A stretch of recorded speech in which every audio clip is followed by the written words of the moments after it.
Jain Housing and Constructions presents Jain's Adarsh Avenue Premium Plots at Kundambakam from ₹29 lakhs onwards. Chennai சைதாப்பேட்டையில் Kumaran colony முதல் தெருவில் மழைநீர் வடிகால் அமைக்கும் பணிக்காக தோண்டப்பட்ட பள்ளத்தை முறையாக மூடாததால் அப்பகுதி சேரும் சகதியுமாக காணப்படுகிறது. இதுகுறித்த விவரங்களோடு இணைகிறார் எம்முடைய செய்தியாளர் வெங்கட்ரமணன். வெங்கட்ரமணன், நீங்க இப்ப இருக்கக்கூடிய பகுதியில் அந்த பள்ளத்தை மூடாததுனால அந்த பகுதி மக்கள் என்னென்ன சிரமத்திற்கு ஆளாகிறாங்க, அவங்க சொல்றது என்ன உங்களிடம்? சைதாப்பேட்டை அரங்கநாதன் சுரங்கப்பாதைக்கு எதிரே இருக்கக்கூடிய குமரன் காலனி முதல் தெருவில் தான் நாம் தற்பொழுது நின்று கொண்டிருக்கிறோம்.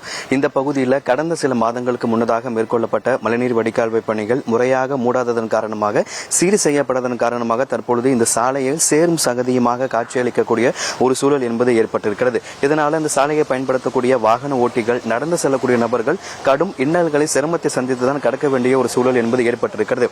தமிழகத்தில் நடப்பாண்டுக்கான வடகிழக்கு பருவமழை கடந்த 16ஆம் தேதி தொடங்கியது. அன்று முதல் சென்னை மாநகராட்சிக்கு உள்ள பகுதிகளில் மேற்கொள்ளக்கூடிய சாலை பணிகள், சாலை வெட்டும் பணிகள், மழைநீர் வடிகால்வாய் பணிகளை நிறுத்த வேண்டும் என மாநகராட்சி மேயர் பிரியா உத்தரவிட்டிருந்தார். இந்த நிலையில தற்பொழுது இந்த பகுதியில் மழைநீர் வடிகால்வாய் பணிகள் என்பது நடைபெற்று வருது. அதே போல இந்த இடத்துல அந்த வெட்மிக்ஸை கொண்டு இந்த சாலைகளை சீரமைக்கக்கூடிய பணிகள் என்பது நடைபெற்று வருது.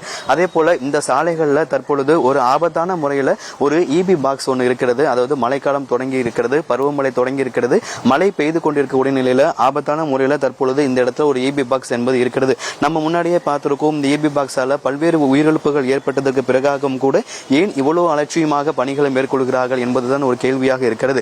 மாநகராட்சி உத்தரவுக்கு பிறகும் ஏன் இந்த பகுதியில் பணிகள் நடைபெற்று வருகிறது என இங்க இருக்கக்கூடிய அதிகாரியிடம் கேட்டபோது கடந்த 2 நாட்கள்ல பெய்த மழையின் அடிப்படையில் தான் இந்த இடத்துல பணிகள் மேற்கொள்ளப்படுது என அவர் கூறினார். இந்த 2 நாள் பெய்த மழையால் ஏற்படக்கூடிய பாதிப்பை சரி செய்ய வேண்டும் என்கின்ற கருத்துல எந்த விதமான ஒரு மாற்று கருத்தும் கிடையாது. ஆனால் முன்கூட்டியாகவே இந்த பகுதி இப்படியே தான் இருந்திருக்குது. இந்த பருவமழை தொடங்குவதற்கு முன்னதாகவே ஏன் இந்த பகுதிகளில் வெட்மிக்ஸை கொண்டு சாலைகளை சீரமைக்கவில்லை, சாலைகள் ஏன் போடப்படவில்லை என்பதுதான் கேள்வியாக இருக்கிறது.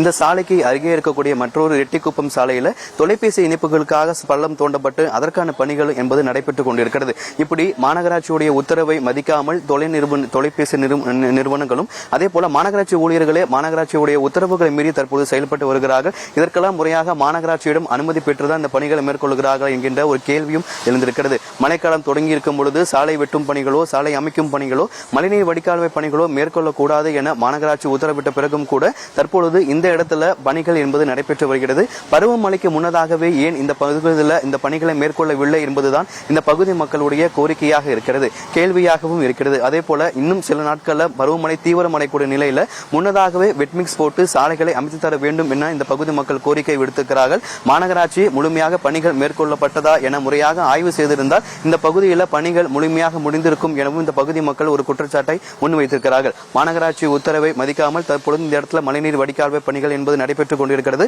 அதே போல வெட்மிக்ஸ் நிரப்பும் பணிகளும் தொலைபேசி நிறுவனங்கள் அவர்கள் அந்த சாலை வெட்டி அந்த பணிகளையும் தற்பொழுது மேற்கொண்டு வருவதால் இந்த பகுதி மக்கள் கடும் சிரமத்தை சந்தித்துதான் இந்த சாலைகளை கடந்து செல்லக்கூடிய ஒரு சூழல் என்பது ஏற்பட்டிருக்கிறது. விவரங்களை நேரலையில் இணைந்து வழங்கியமைக்கு நன்றி Venkataramanan. Jain Housing and Constructions presents Jain's Adarsh Avenue Premium Plots at Kundambakam from ₹29 lakhs onwards.